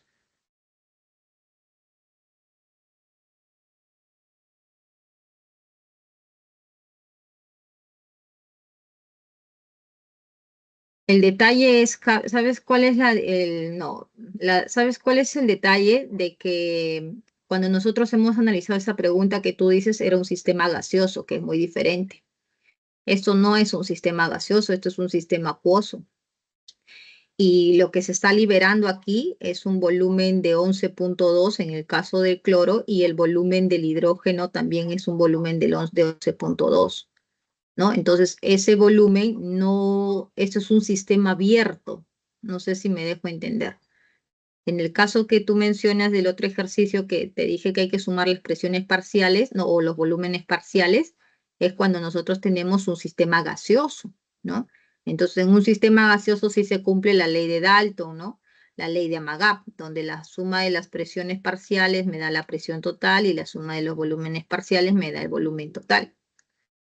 En este caso, si yo quisiera calcular las condiciones, es que se pregunta condiciones normales, la mezcla gaseosa. Cada uno de estos gases va a tener un volumen de 11.2 de manera independiente, ¿no? Eso está claro. Solo que aquí no me quedaría claro, la mezcla gaseosa ocupa un volumen de 11.2. Me hizo una consulta respecto a esa pregunta, por favor. Dime. La B, ¿por qué no podría ser correcta? Porque es cloruro de sodio en solución acuosa y en el ánodo no se formaría hidrógeno gaseoso. Ah, La es en el D, cátodo, ¿no? ¿Cierto, Miss? la D, No, la letra B. la letra dado. El gas que se forma en el cátodo de acuerdo al número de mol, que es la mitad, ¿no? Calculando la presión parcial sería 1/2 de la presión total. La No, presión total es... la letra B, la en el letra B. ánodo, sería en el cátodo, ¿no, Miss? Claro, claro. El hidrógeno, aquí te dice el hidrógeno gaseoso. El hidrógeno gaseoso se forma en el cátodo, no se forma en el ánodo. Está Se bien, Miss, forma en el gracias. cátodo, ¿ya? Aquí esto me generaría un poco de confusión porque las condiciones normales la mezcla gaseosa ocupa un volumen. Entonces lo que queda claro aquí es que aquí en el ánodo se va a liberar cloro gaseoso, ¿no? Un volumen de 11.2 por el número de mol, y aquí también en el cátodo 11.2. Entonces aquí no sé si acá tendría que tomar en cuenta a qué se refiere con que la mezcla gaseosa, ¿no? Si llevarlo todo a un mismo sistema. mm, entonces ahí como que esta pregunta no sé, la verdad, no sé cómo lo han tomado en cuenta aquí la mezcla gaseosa en un sistema abierto acuoso, ¿no? No sé a qué se refiere.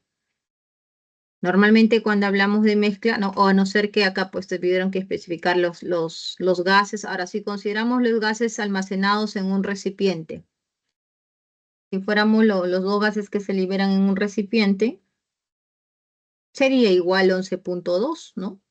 Porque como los gases se van a... Es así, a ver, más o menos si me dejo entender. Tomando en cuenta, analizando así, aquí va a generar hidrógeno gaseoso, ¿cierto?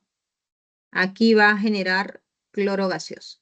Entonces, si yo me pongo a pensar que me están pidiendo el volumen de la mezcla de gases, supongamos que este gas lo voy a almacenar en un recipiente donde el volumen de este gas, el volumen de todo este recipiente es 11.2 litros, ¿no? Este gas se va a tender a difundir en ese volumen, ¿cierto? Y este gas, este cloro gaseoso, si yo coloco en este mismo recipiente, él se va a difundir en todo este recipiente también, ¿no? Se va a difundir. ¿Y cuánto va a difundirse? También 11.2, porque ese es el volumen que se está liberando, ¿no? Eso es lo que yo entendería para tomar en cuenta que esto sí es correcto, ¿no? Porque los otros sí serían falsos. Esa es la única forma que podría pensar, analizarlo de esa manera, para que eso sea correcto. Cosa que normalmente en la vida real eso no ocurre, pues, ¿no? Porque no se almacenan los gases que se liberan en los procesos electrolíticos y se mezclan, ¿no? Por eso es que las preguntas normalmente, ¿no? Son independientes. ¿Cuánto es el volumen que se libera en el cátodo? ¿Cuánto es el volumen que se libera en el ánodo? ¿Me dejo entender? Sí, profesora. ¿Y cuál sería como que la condición para sumar los dos volúmenes? ¿O qué deberían decirme para que yo pueda sumarlo? Que sea un sistema gaseoso, pues, ¿no? Que, por ejemplo, a ver, tendríamos que tener el sistema, por ejemplo, del hidrógeno gaseoso más otro sistema del cloro gaseoso, ¿no? Y que estos se puedan mezclar y tengamos nuevas condiciones del hidrógeno y del cloro con un volumen diferente, ¿no? Entonces ahí sí tendría que pensar cómo aplicamos un problema, ¿no? De su presión, su presión 2, volumen 2, y esto sería una presión 3 con un volumen 3. Entonces ahí calculamos el volumen 1 con respecto al volumen 3, ¿no? Que en este caso, pues ese volumen 1 con respecto al volumen total, ahí sí tendríamos que hablar sobre ese volumen parcial, ¿no? Mira, voy a revisarlo, chicos, ¿ya? Como ya lo tengo aquí, voy a analizarlo bien, cuál es el enfoque que quiere y mañana, igual mañana que tenemos consultas, los que pueden ingresar, ahí les explico, ¿ya? Y los que no, igual pues queda grabado, ¿ya? Entonces ahí voy a ver exactamente cómo es que se están analizando esos puntos.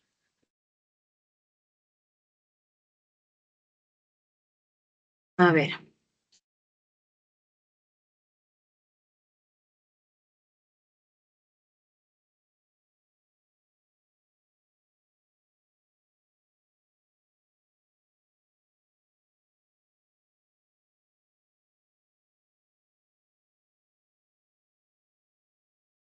Ya, en la siguiente pregunta también es de su examen, me imagino, ¿no, Melody?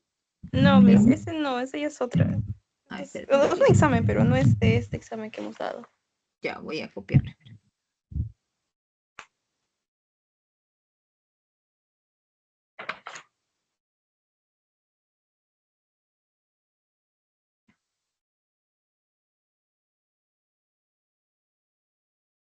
Ya, a ver, aquí, ¿qué tenemos? Mi duda ahí, profesora, es sobre eso de estabilidad. O sea, ¿cómo sé cuál de todos estos es más estable? Como se refiere en la D, por ejemplo. La dextrosa y el sorbitol forman estructuras cíclicas más estables. A ver, hay que ver la composición, su estructura básicamente, ¿no? Acá, uy, se me batería. Acá hay que, a ver un ratito. A ver, ¿qué tenemos en el enunciado? ¿Qué dice acá? La oxidación de la glucosa a nivel intracelular e industrial en el nivel de C1, ¿no? ¿Qué es este C1? En el nivel C1, bueno, genera ácido glucónico. En el carbono 1 debe ser. Genera ácido glucónico. Ok, su reducción en el mismo carbono genera el sorbitol, sustancia de elevada viscosidad. Acá les dicen el dato que este es elevada viscosidad y de menor poder edulcorante, ¿no? Bueno, la viscosidad se va a deber debido a las fuerzas intermoleculares de los grupos OH, ¿no? Entonces, a mayor fuerza intermolecular, mayor viscosidad. A continuación se presentan algunas ecuaciones químicas referidas a las transformaciones mencionadas. Ok, ya. Mira, cuando decimos que una sustancia es más estable, por así decir, es cuando nosotros tenemos reacciones que van a ser irreversibles, ¿no? Cuando nosotros tenemos estas flechitas, en este caso, que se forma, en este caso del sorbitol, se forma la dextrosa o la glucosa y puede regresar nuevamente al sorbitol. Entonces, cuando tenemos este tipo de reacciones, ¿no? Que se encuentran en equilibrio, son reacciones reversibles y por ser reversibles son inestables. Entonces, va, viene, ¿no? Y lo mismo ocurre entre la dextrosa o glucosa para la formación del ácido glucónico, ¿no? Igual acá podemos ver que hay una reacción en equilibrio, lo cual significa que esto puede ir y regresar porque es una reacción reversible. Pero cuando ya tenemos el ácido glucónico a la formación del glutanato de isopropilo, entonces vemos que esto se lleva a cabo y listo, ya no va a regresar. Entonces, al no regresar, eso le da una estabilidad a esa sustancia. Entonces, en esta pregunta, la estabilidad lo analizabas mediante al tipo de reacciones que te presentan, ¿no? Que son reacciones reversibles o irreversibles. ¿Sí me lo di? Ujú, sí, profesora. Esa parte que te dice forman estructuras cíclicas, ¿puedo decir que sí analizando eso o No, estructuras cíclicas, yo no veo ninguna estructura cíclica. no? No hay, pero, o sea, como dice forman, o sea, que pueden formar tal vez o no, Ah, ¿no? no lo sé, ni yo sé, hija, imagínate. Entonces, Bueno, con más razón, ¿no? No, no. Mientras que no coloquen ahí en la reacción química, no. Ya ahí los que se encargan de saber si forma o no forma ahí, imagino que el que sabe ahí es el biólogo, ¿no? Que son su campo.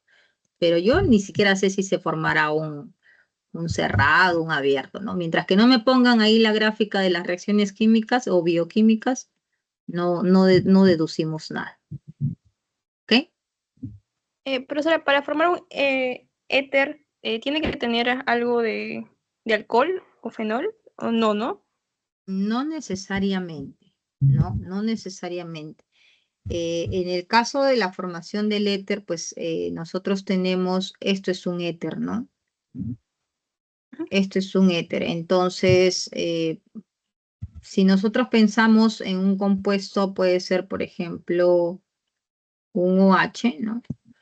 Esto es un metanol. Entonces, si yo coloco aquí una sustancia, a ver, un alquil, ¿no? Un CH3, entonces esto va a ingresar y ya puedo formar un éter, ¿no? Pero no es la única forma para poder obtener éteres, ¿no? En química orgánica hay muchas reacciones para poder formar éter. Entonces, ¿puede ser un camino? Sí. Mientras que tenga esta forma, ¿no? Entonces, es válido que pueda provenir de un alcohol o pueda provenir tal vez de otra sustancia, ¿no? No sé exactamente a qué te refieres, Melody. Es que estaba viendo sobre la B, que te decía es eso, para formar La, alcoholes, etcétera. la D, La, la la D, B. la B. A ver, Ujú. el carbono 1 del ácido glucónico, ya, tienes que ver las reacciones acá. El carbono 1 del ácido glucónico, el ácido glucónico. Ya, ¿quién es el carbono 1 del ácido glucónico? Es este de acá, ¿cierto? El carbono 1 del ácido glucónico forma éteres con alcoholes y o fenoles. O sea, prácticamente este es un ácido carboxílico. Ujú. Y el ácido carboxílico, a ver, cuando tenemos el RCOH, ya, con alcoholes, ¿formas un éter? No, Éster era. por eso, exacto. Formas un Ajá. éster, formas un éster, no formas un éter, ¿ya? Ay, sí, ¿verdad? Sí, sí, sí, sí, está No bien. es un éter, es un éster. Gracias, Miss. Listo, Mel. Aquí. A ver, Damaris, el ejercicio 6 y 7 de clase.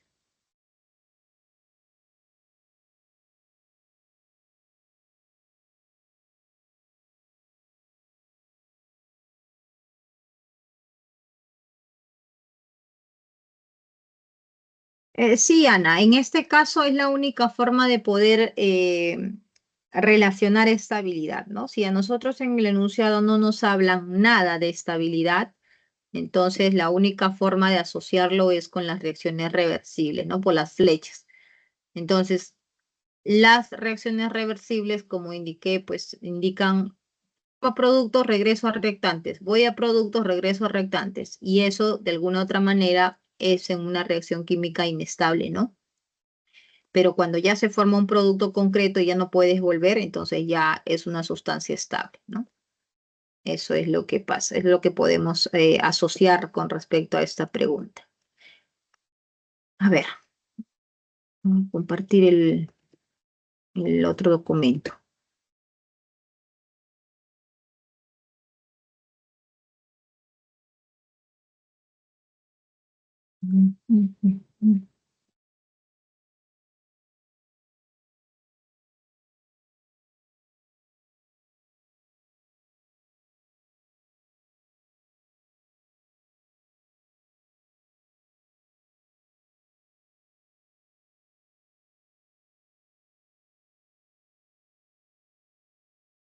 Ya, a ver, la pregunta 6 y la pregunta 7.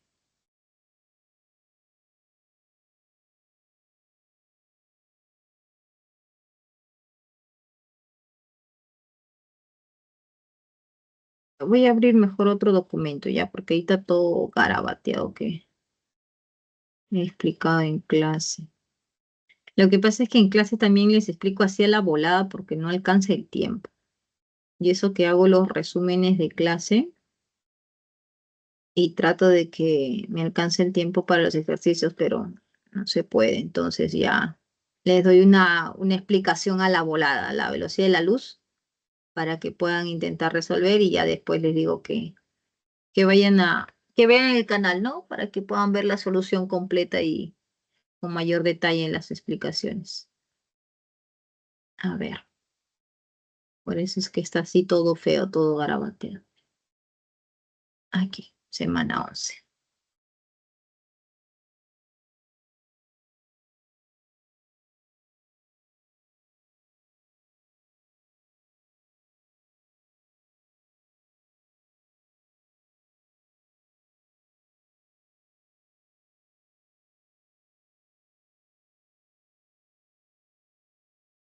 Ya, pregunta número 6.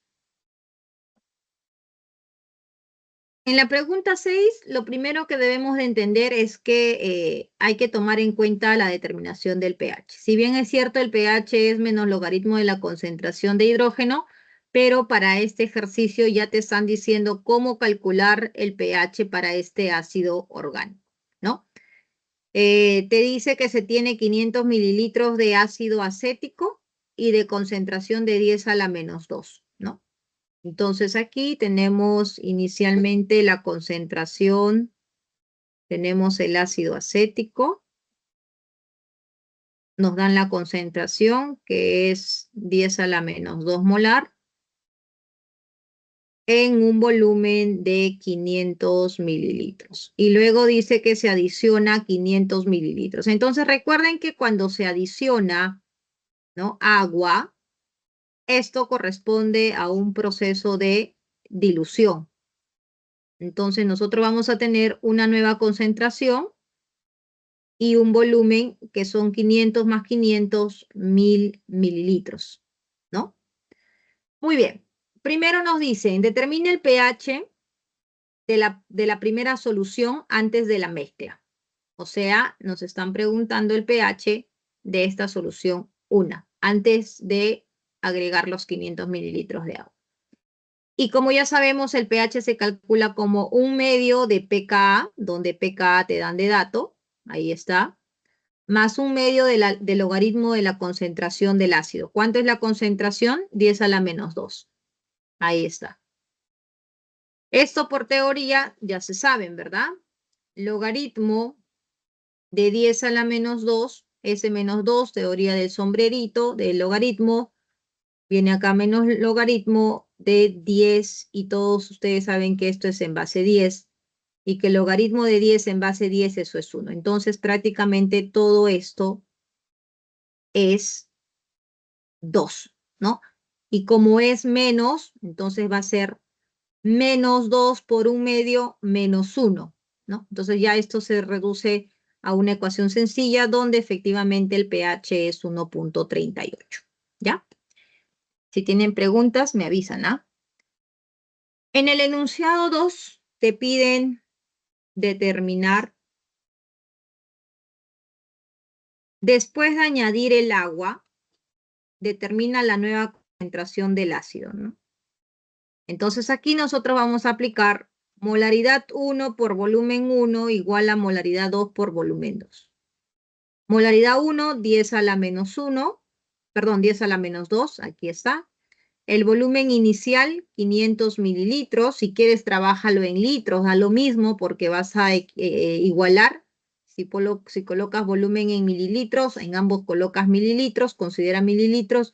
O si vas a colocar en litros, entonces también en ambos tienes que tener en cuenta que ese volumen 2 va a ser en litros, ¿no? Y el volumen 2, como habíamos calculado aquí, porque se tenía inicialmente 500, adicionaste 500, el volumen final es 1000. Entonces, molaridad 1 por volumen 1 igual a molaridad 2 por volumen 2. Despejamos la nueva molaridad y eso sale una concentración de 0.005. Aquí, corrección, esto es falso, ¿ok? Porque estamos viendo que la nueva concentración molar es de 0.005, ¿no? Y acá nos dicen después de añadir el agua a la nueva concentración es 0.01. No, falso.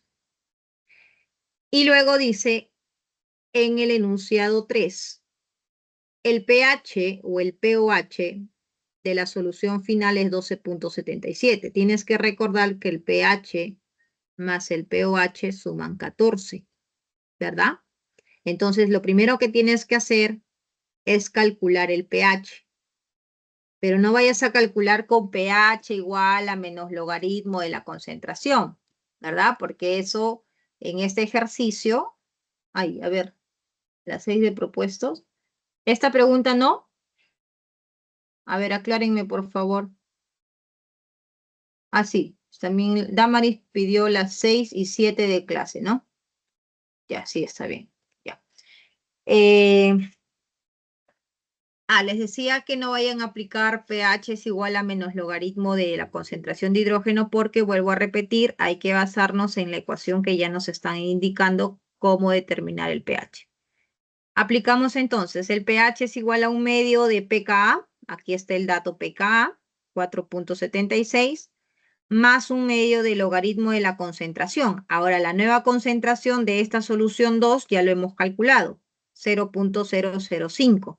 ¿no? Que es 5 por 10 a la menos 3. Y lo mismo, propiedad del sombrerito, pasa aquí adelante, va a ser 3 medios del logaritmo de 5. Acá sí vamos a necesitar este dato, ¿ok? Este dato del logaritmo de 5, ¿no? Tienes que conocerlo. No lo han dado, se han olvidado, pero tiene que haber ese dato, ¿ya? Entonces, en un examen va a estar sí o sí esa información. Entonces, al tener esa información, simplemente se calcula y podemos determinar que el pH es igual a 1.23, ¿no? Y como ya sabemos que el pH más el pOH es 14, entonces uno ya puede calcular el pOH, que sería lo que falta para 14, 12.77. De esa manera sería, Damaris, esa pregunta número 6. ¿Ok? La pregunta número 7, aquí corrección, creo que no sé si ustedes ya está corregido, pero aquí hay que tomar en cuenta que son 500 mililitros.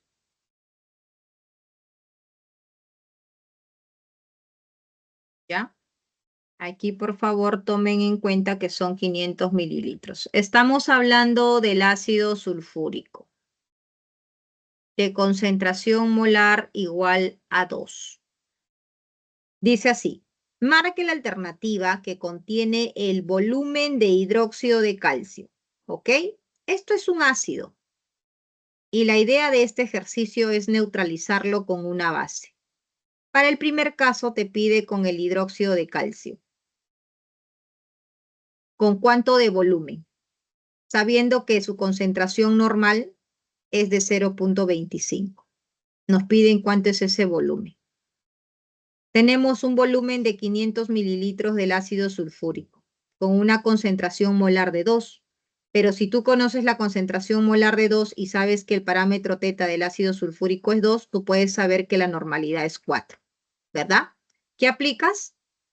En la teoría de ácidos y bases se cumple que la normalidad por el volumen es igual a la normalidad por el volumen del ácido con respecto a la base.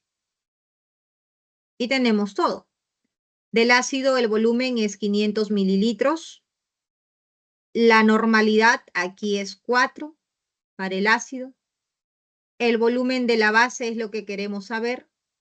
Y la normalidad aquí del hidróxido de calcio es 0.25. Considerando ello, el resultado de ese volumen sale 800 mililitros, perdón, 8.000 mililitros, lo cual corresponde a 8 litros. ¿Ya? Aquí todo este procedimiento que tienen en su separata está mal. Ya toda la solución está mal de ese ejercicio. ¿Ya? Voy a terminar con el ejercicio este de aquí, no sé si dé tiempo del otro y si no, ya mañana continuamos en las consultas. ¿Ya? En la pregunta número 2, perdón, en el siguiente enunciado, porque esto es lo que nos piden al inicio. ¿Cuánto es el volumen del hidróxido de calcio? Para neutralizar. Luego nos dicen la masa del hidróxido de potasio.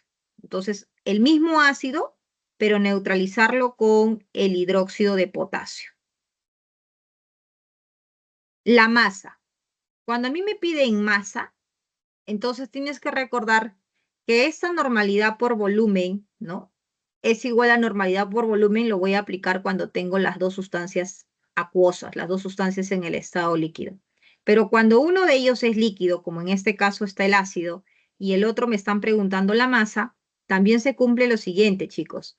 Se cumple que la normalidad por el volumen, ya sea del ácido o de la base, en este caso del ácido, se va a neutralizar con la normalidad por el volumen, que son los equivalentes gramos. Pero los equivalentes gramos viene a ser igual a la masa sobre el peso equivalente. Y esto es lo que generalmente se aplica cuando a nosotros nos preguntan por la masa, porque aquí automáticamente estamos relacionando masa, ¿no? Y reemplazamos, porque tenemos normalidad del ácido, sí, 4. El volumen del ácido, sí, en este caso sí, el volumen lo debes de tomar en litros, si no, no te va a salir. Entonces el volumen es 0.5 litros y eso es igual a la masa sobre el peso equivalente. El peso equivalente en este caso, ¿de quién? El peso equivalente del hidróxido de potasio. ¿A qué es igual? El peso equivalente del hidróxido de calcio es la masa molar sobre el parámetro teta. Y aquí en este ejercicio tuvieron que darles de dato el hidróxido de potasio. ¿Ok? No está, pero es necesario que les hayan dado de dato. La masa del hidróxido de potasio es 56, ¿ya? Entonces, dato, faltó aquí la masa de ese hidróxido de potasio que es 56 y también la masa del hidróxido de calcio. Estos han tenido que tener ustedes como dato y esto es igual a 74. Entonces, reemplazando acá la masa molar del hidróxido de potasio, que es 56, y el parámetro teta, en este caso ya tú sabes que es 1. Y por lo tanto, de aquí, la masa de ese hidróxido de potasio sale 112 gramos. ¿Ok? Eso sería la masa del hidróxido de potasio. Nada de acá. Y para el caso del último, del hidróxido de calcio, aplicas lo mismo, ¿no? Aplicas lo mismo. Aplicas normalidad por volumen del ácido, lo quiero neutralizar con el hidróxido de potasio, hidróxido de calcio, pero que voy a aplicar masa sobre el peso equivalente del hidróxido de calcio. Entonces, normalidad igual, sabes que es 4, el volumen en 0.5 litros, y la masa es lo que tú quieres saber y todo dividido entre el peso equivalente del hidróxido de potasio. El hidróxido de potasio, como les dije, la masa molar es 74. Entonces aquí tendríamos 74 dividido entre el parámetro teta. ¿Cuánto sería el parámetro teta para ese hidróxido de calcio? ¿Cuánto sería el parámetro teta para ese hidróxido de calcio? El número de OHs, por eso es importante que ustedes sepan determinar ello. Entonces, peso equivalente es la masa molar dividido entre 2 y de aquí la masa de ese hidróxido de calcio que se necesita para neutralizar el ácido de 4 normal de un volumen de 500 mililitros, sale una masa de 74 gramos, ¿no? Todo está mal aquí, no consideren esos procedimientos y la respuesta en esta pregunta número 7 es la alternativa enano. ¿Ok? Chicos, mañana también tenemos consulta a las 11 de la mañana, ¿no? Y los que no pudieran mañana conectarse, recuerden que espero que estén todos suscritos en mi canal para que puedan ver la solución, ¿ya? Igual mañana voy a subir ya la solución de todos los ejercicios de clase y también de todos los propuestos, ¿ya? Listo, entonces nos quedamos aquí y nos vemos el día de mañana, ¿ya? Nos vemos, chicos, cuídense. Hasta luego, profesora. Gracias. Muchas gracias por su atención, profesora, por su paciencia, digo. Muchas gracias, profesora. A ustedes, chicos, a ustedes. Ahí tenemos una nueva suscriptora. A ver, mis moderadoras, por favor, ¿dónde están? Para que se unan a mi canal. ahorita van a compartir, Rosa María. Ya, chicos. Entonces ahí en el canal van a encontrar todo. Ya, ahorita te mandamos el enlace. Ya ves. Dime, Ana, mientras que sea solo para responder que ya estamos en la hora. Dime, ¿cuál es tu última consultita? Ah, ¿cuáles son los anfóteros? Y ahorita les muestro mis diapositivas que hice en mi clase, ¿ya? Y para que puedan tomarle un screen, ¿ya? Ahorita les muestro. Chicos, estamos cerca de llegar a los 1000 suscriptores. ¿Qué hacemos cuando llegamos a 1000? Una clase por YouTube. Un repaso, a no ser que escojan un tema que quieran que les dicte por el YouTube. Puede ser, ¿no? Las fijas. Un súper repaso. Puede ser. Así que vamos a ir escuchando propuestas. Sí, Katherine, sí, Cintia, hoy día no, ya, ahorita para mí ya son las 8 de la noche ya.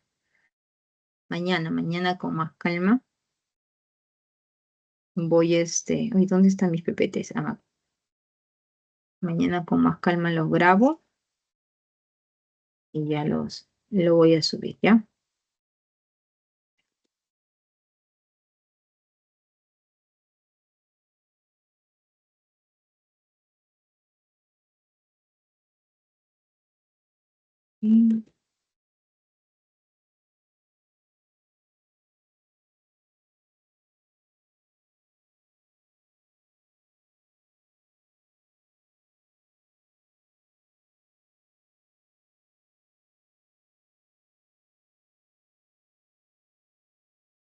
Aquí. Ya, aquí tenemos algunos ejemplos sobre los anfóteros, ¿no? Entonces aquí, por ejemplo, el agua, el anfótero, el ácido carbónico, no, perdón, el bicarbonato, ¿no? El ion bicarbonato también es anfótero, ¿ok? Tómale ahí un screenshot.